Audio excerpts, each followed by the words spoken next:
More than 10 Democratic candidates have now officially declared their candidacy for the presidency in 2020. Some of them, like Vermont Senator Bernie Sanders, are familiar names, while others are looking to build their name recognition through campaigning in Iowa and New Hampshire. Former Colorado Governor John Hickenlooper became the latest name to throw his hat in the race.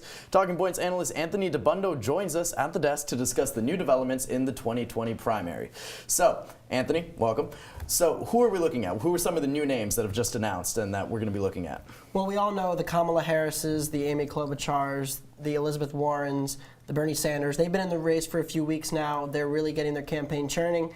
But there's been a few new names that not many people know that much about. There's Governor Jay Inslee of Washington and Governor John Hickenlooper of Colorado. Now, neither of them are currently the governor of their state, but they both have a lot of popularity and have passed a lot of liberal agendas, notoriously marijuana legalization, which is becoming more and more of a big selling point for the 2020 campaign for the Democrats. But it's unclear if they're going to be able to garner this kind of support nationally. You need to win a primary. Colorado and Washington, two smaller states, two mostly white states that don't matter as much in the grand picture of the Democratic primary. Now, someone who garnered a decent amount of national support in 2016 was Bernie Sanders, but how is he approaching 2020 differently? Yeah, Senator Sanders just gave a huge speech in Chicago, Illinois to kind of kick off his 2020 strategy. So who's got these early endorsements? When we look at stuff like this, all right, so who's getting kind of this early establishment vote? Who's getting money right now?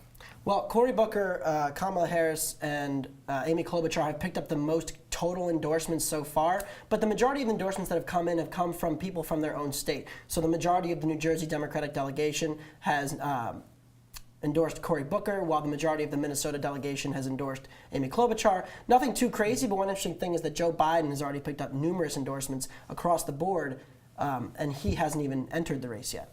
No, he hasn't entered the race. Another person who people are speculating about is Beto O'Rourke, who also hasn't entered the race yet. But what is their timeline looking at? Can we expect a decision soon?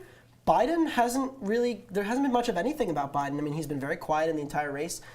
Everybody's kind of going about their campaigns, and people just keep asking, where's Biden, where's Biden, where's Biden? We don't know. Now, Beto O'Rourke, on the other hand, he's giving more and more clues that he's going to enter the race very soon. He's doing all the things that a normal campaign would do just before they're getting ready, and he's taking stances on key issues already and trying to get his name back out there after he kind of has dipped from the spotlight since the end of the elections. So we're taking a look at all these Democratic candidates, but we have to understand that there's a Republican candidate, and it's the current incumbent president.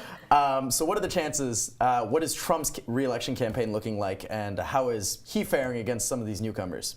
Right, so now that he's the president and running for re-election, it's a little bit different, and to the point where now he has his staff like Sarah Huckabee Sanders to serve the press every day, but he needs a campaign press secretary. So he recently just hired Kayleigh McEnany, who was a CNN contributor in 2016. She then was on the RNC communications group in 2016. Now she's going to be the new communications director and the new press secretary for the campaign. He also hired a finance director and administration director. So he's doing everything you'd expect for the president to form his committee and get ready to go for what's going to be an exciting 2020 race. That Iowa caucus, 11 months away. Thanks, Anthony. Absolutely.